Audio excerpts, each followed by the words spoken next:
ዛሬ የምነግራችሁ ኢትዮጵያ ውስጥ ድህነትን የሚያስፋፋ ድህነትን ለዜጎች የሚያድል ትላልቅ ተቋማትን ልነግራችሁ ነው።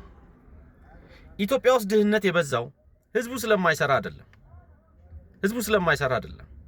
ስራም ስለሌለ አይደለም።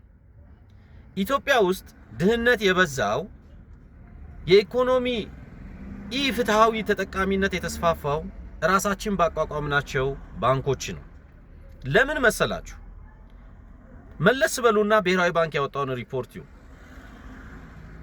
400 ቢሊዮን ብር የተበደሩት ሰዎች 10 አይሞሉም። ይሄ ምን ማለት ነው? ባንኮች ደሃውንና ተቀጣሪ ሰራተኛውን እያባበሉና እያበረታቱ አንድ ሺህ ብር በቁጠባ ሰብስበው 10 ለማይሞሉ ሰዎች ቢሊዮን ብር አድርገው ይሰጣሉ። በዚህ ሁኔታ ሀገር ያድጋል? እስኪ ንገሩ። በዚህ ሁኔታ ነው ስለ ፋይናንስ አካታችነት፣ ስለ ፋይናንስ ተደራሽነት፣ ስለ ፍትሃዊ ኢኮኖሚ ተጠቃሚነት የሚወራው?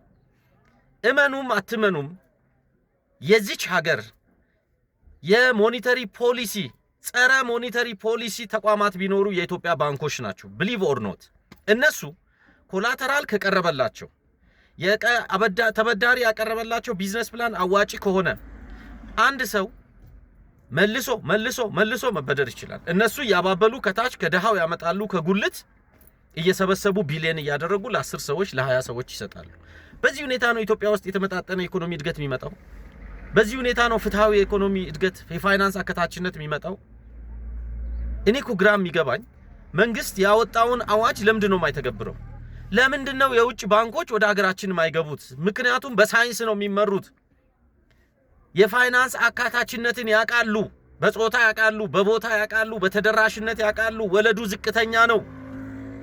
ፋይናንስ አዋጭ ስለሆነ ብቻ ደግሞ ለአንድ ሰው አይሰጥም።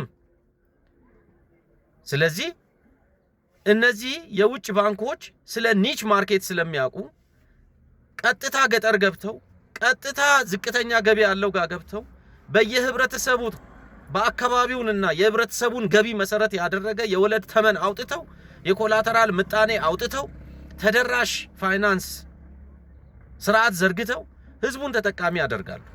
ለምንድን ነው የወጣው አዋጅ ተግባራዊ የማይደረገው? ራሳችን በመሰረትነው ተቋም ድህነትን እንዴት ለዜጎች እናከፋፍላለን? ጥቂቶችንስ አበልጽገን አብዛኛውን ህዝብ አደይተን የትስ እንደርሳለን? ኢኮኖሚውን ዘላቂ ማድረግ ይቻላል ወይ? ይሄ በጣም መንግስት ሊያስብበት ይገባል። ሌላው በቀጣይ ቪዲዮ መሰራላችሁ በጣም ጉደኛ ደግሞ ተቋማት አሉ። የራሳችሁን ብር ወለድ ከፍላችሁ ደግሞ እንድትበደሩ የሚያደርጉ አሉ። ቀጣይ እንነጋገራለን። አመሰግናለሁ።